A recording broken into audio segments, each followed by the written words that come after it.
sebuah gereja sedang berlangsung peringatan 1 tahun kematian atas nama Han Sang-woo. Selesai upacara, 2 orang wanita berbincang di halaman gereja. Mereka adalah kakak dan tunangan Sang-woo yang bernama Dahye.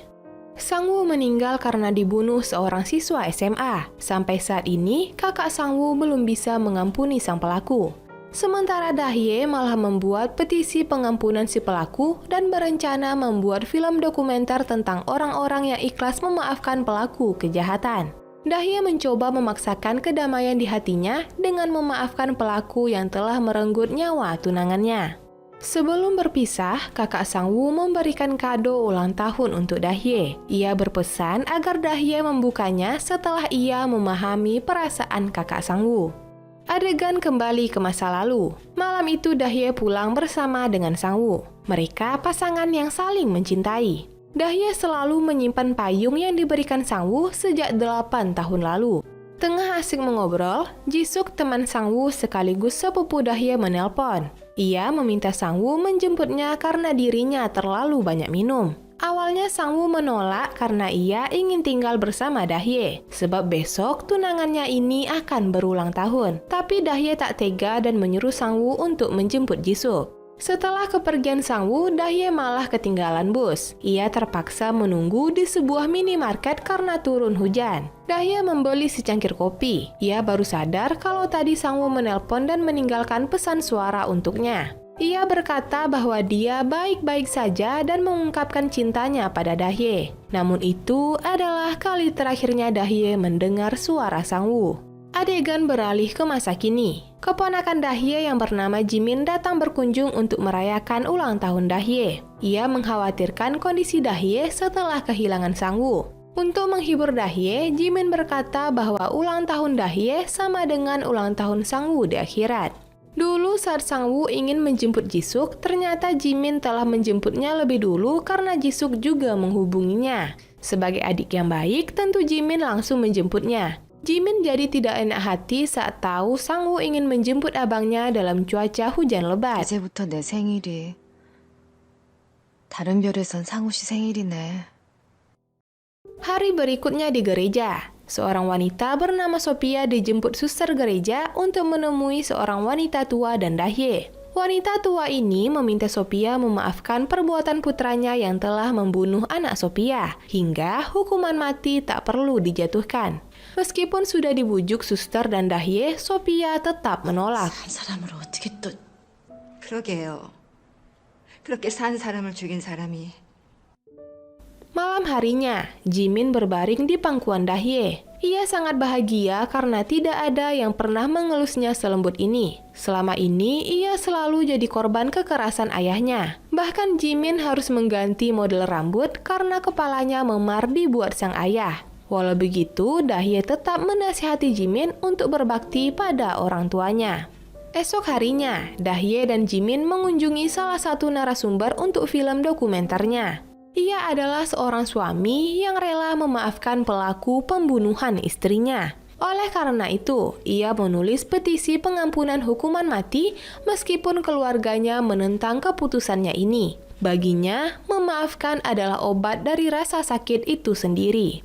Sampai di rumah, Jimin tak habis pikir kenapa orang lain harus memaksakan diri untuk memaafkan seseorang. Seperti Dahye yang memaksakan diri untuk memaafkan remaja pembunuh Sang-woo, padahal sampai saat ini Dahye tak sanggup menemuinya. Mendengar pendapat Jimin tentang dirinya, Dahye menyindir bahwa sifat Jimin yang tak pemaaf membuat orang tuanya selalu marah. Jimin tersinggung dan langsung meninggalkan rumah Dahye. Adegan beralih ke masa lalu. Sang-woo tak menemukan Jisuk di tempat ia minta dijemput. Ia lega setelah tahu bahwa Jimin menjemputnya. Sang-woo sempat berteduh dan meninggalkan pesan suara untuk Dahye karena panggilannya tak diangkat. Namun saat ingin kembali ke mobil, dirinya tertabrak motor yang melaju kencang. Sang penabrak panik saat tahu Sang-woo masih hidup. Ia takut akan dilaporkan ke polisi. Oleh karena itu, ia menabrak Sang-woo sekali lagi hingga tewas. Adegan kembali ke masa kini. Jimin kembali ke rumah Dahye sebab ia tidak ingin balik ke rumahnya. Dahye mencoba menasihati Jimin untuk bersyukur dengan apa yang ia miliki. Tapi rasa kebencian Jimin terhadap orang tuanya membuat Jimin menentang semua keputusan mereka. Hari selanjutnya Jimin dan Dahye mengunjungi narasumber kedua untuk filmnya. Ia adalah seorang wanita yang menerima ketidakadilan dari keluarganya. Dirinya oleh abang sendiri, tapi ibunya malah melindungi abangnya agar tak dijebloskan ke penjara. Akhirnya, wanita ini memilih kabur dari rumah. Belakangan ia mendengar nasib ibunya semakin buruk. Dirinya pun memaafkan semua kesalahan sang ibu. 자식을 잃지 않는 게 중요했던 거예요. 저라도 그랬을 거예요. Pulang wawancara, Jimin terkejut melihat Jisuk telah menantinya. Jimin menolak kembali ke rumah karena sudah lelah dipukuli, padahal selama ini dia selalu mengikuti kemauan ayahnya. Jimin mengancam akan membunuh Jisuk jika berani mendekatinya. Dahye menghampiri Jimin dan menyerahkan obat yang dititipkan Jisuk sebelumnya. Sejahat apapun orang tua Jimin, ibunya masih khawatir tentang kesehatan ginjalnya yang buruk. Tapi Jimin tetap membenci keluarganya, terlebih sang ayah yang terus memukulinya. Ia hampir mati karena terus dipukuli, tapi Dahye tidak dapat memahami perasaannya dan terus menasihati Jimin. Jimin benar-benar muak dengan Dahye yang terus berusaha memaafkan kesalahan orang lain. Dahye bahkan tidak tahu kalau Sang-woo ditabrak 2 kali. Selama ini ia terlalu takut untuk mencari tahu berita tersebut dan jadi tidak bisa memaafkan sang pelaku. Jimin paham bahwa Dahye membuat film dokumenter orang-orang pemaaf karena masih belum terlalu yakin dengan pengampunannya. Dahye tidak sanggup lagi mendengar semua kebenaran yang diungkap Jimin. Ia akhirnya mengusir Jimin pergi dari rumahnya. Malam harinya Dahye bermimpi ketika dia sedang di swalayan menunggu bus. Sang-woo datang mengetuk kaca swalayan dan tersenyum ke arahnya. Tapi Dahye keheranan karena teleponnya dihubungi nomor Sang-woo. Sementara sang empunya sedang berdiri di hadapannya. Dahye mengangkat panggilan tersebut dan mendengar suara tabrakan. Saat ia melihat ke arah Sang-woo, tunangannya hilang begitu saja. Dahye berteriak karena turun hujan darah. Seketika ia terbangun dari tidurnya. Sementara Jimin sampai di rumahnya langsung dipukuli sang ayah tanpa belas kasihan. Wajahnya bahkan sampai ditendang sang ayah. Melihat hal ini, ibunya diam saja dan malah menyuruh Jimin minta maaf pada ayahnya. Narasumber selanjutnya yang dikunjungi Dahye adalah wanita tua pemilik kedai kecil. Suaminya dibunuh dan ia memaafkan sang pelaku hingga masa hukumannya hanya 10 tahun. Namun kini istri korban menyesali keputusannya memaafkan sang pelaku. Karena setelah dibebaskan, si pelaku tidak pernah meminta maaf padanya. Istri korban tidak meminta imbalan atas pengampunannya. Ia hanya ingin melihat pelaku menyesali perbuatannya. Dahye tertegun karena sampai saat ini remaja pembunuh Sang-woo juga tidak pernah menemuinya. Dahye pergi mewawancarai polisi tentang pendapatnya mengenai hukuman mati. Polisi berpendapat bahwa hal itu sepadan dengan apa yang mereka lakukan. Dahye kaget saat tahu bahwa korban tidak diberitahu seandainya pelaku dibebaskan. Sementara pelaku dapat dengan mudah mendapat informasi tentang keberadaan si korban. Bagi polisi, pengampunan yang tidak bertanggung jawab adalah kejahatan.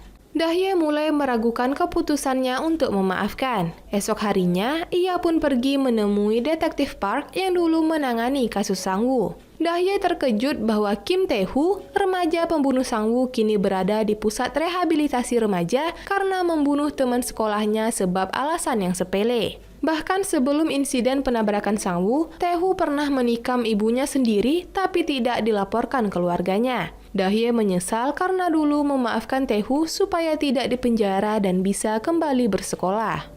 Dahye pergi ke rumah siswa korban pembunuhan Tae-hoo. Hatinya pedih saat melihat ayah korban sakit keras dan mengira Dahye adalah arwah putranya yang dibunuh. Sang ayah berpesan bahwa dia baik-baik saja dan anak kebanggaannya ini bisa pergi dengan tenang. Dahye melihat setiap sudut kamar dipenuhi piagam prestasi sang korban. Dahye menangis karena pengampunannya yang tidak bertanggung jawab orang lain jadi ikut kehilangan keluarganya. Dahye putus asa. Ia mencoba bunuh diri dengan menerjunkan mobilnya ke dalam laut. Untunglah ia berhasil diselamatkan. Beberapa hari kemudian, Dahye langsung bekerja sepulang dari rumah sakit. Jimin geram karena Dahye masih berpura-pura kuat setelah menyakiti dirinya sendiri. Ternyata Dahye merasa bersalah sebab pengampunannya pada Tae-hoo membuat orang lain jadi terbunuh.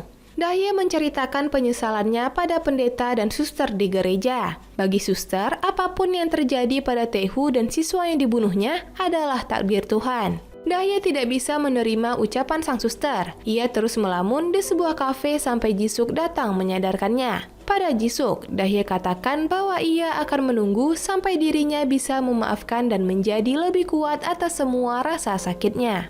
Sampai di rumah, Dahye menasihati Jimin agar pulang ke rumah saat sang ayah berulang tahun. Jimin tentu menolak karena sangat membenci ayahnya. Keesokan harinya, Jimin diajak Jisuk membeli hadiah untuk Dahye. Sementara di rumah, Dahye melihat bekas luka di pergelangan tangannya.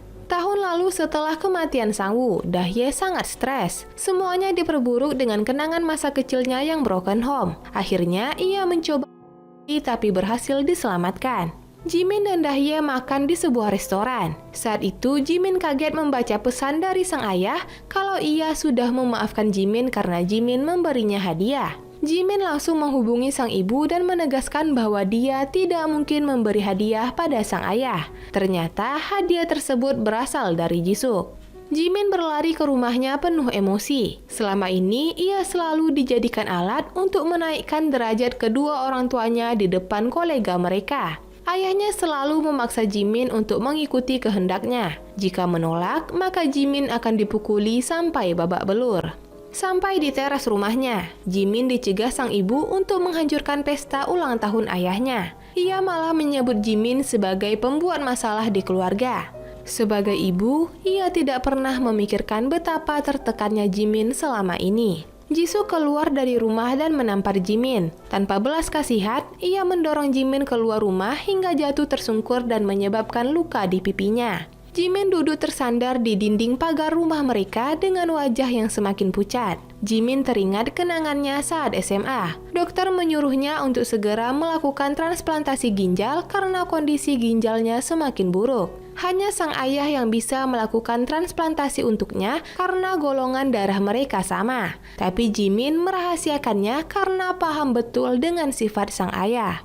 Jimin sampai ke rumah Dahye dengan kondisi yang sangat lemah. Jimin bercerita bahwa dia ingin mati tanpa diketahui keluarganya.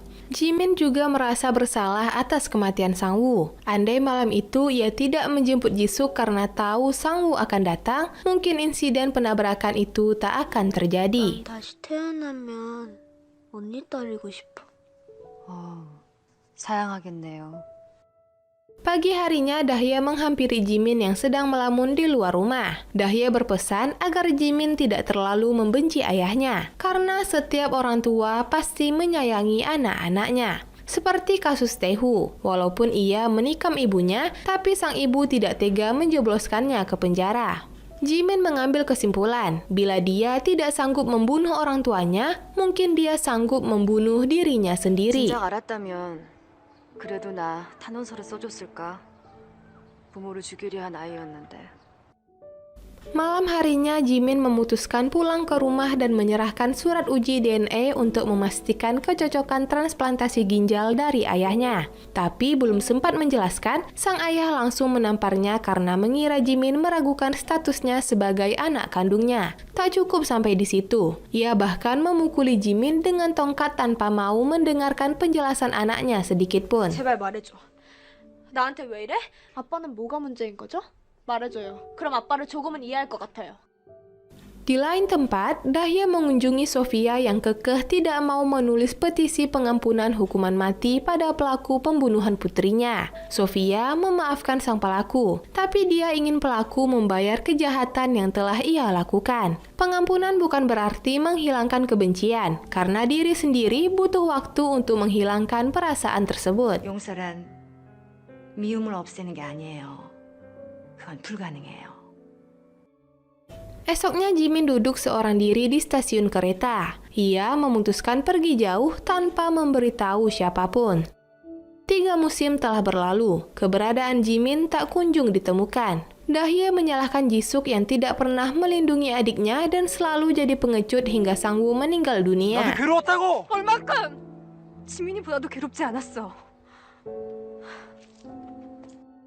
Jika saja malam itu Dahye tidak ketinggalan bus, mungkin dia masih bisa membalas pernyataan cinta Sang-woo di telepon. Mungkin juga tunangannya masih hidup sampai saat ini. Tapi Dahye tersadar di tengah peribadatan kalau semua itu hanya angan-angan. Dahye menemui pendeta karena tidak terima selalu diajarkan untuk memaafkan. Ia menangis dan berkata bahwa Tuhan juga ingin para penjahat meminta maaf sebelum dosa-dosanya diampuni. Lantas mengapa ia harus memaafkan orang yang tidak pernah sadar akan kesalahannya? Dahye terisak meninggalkan gereja. Keesokan harinya, Dahye ingin menemui Tae-hoo di pusat rehabilitasi. Tapi pengawas melarangnya masuk karena hanya orang terdekat yang dapat menemuinya. Karena terus memaksa, akhirnya Dahye diizinkan berbincang dengan psikolog rehabilitasi. Psikolog melarang pelaku bertemu dengan keluarga korban karena dapat mempengaruhi penyembuhan psikisnya. Hak-hak pelaku remaja lebih dipentingkan di mata hukum. Bahkan psikiater meminta Dahye tidak mengganggunya lagi dan membiarkan Tae-hoo melupakan masa lalunya. Dahye tidak terima. Sampai di rumah, ia membuang semua rekaman film dokumenter yang selama ini jadi sumber kekuatannya. 언젠가 내가 이해될 때.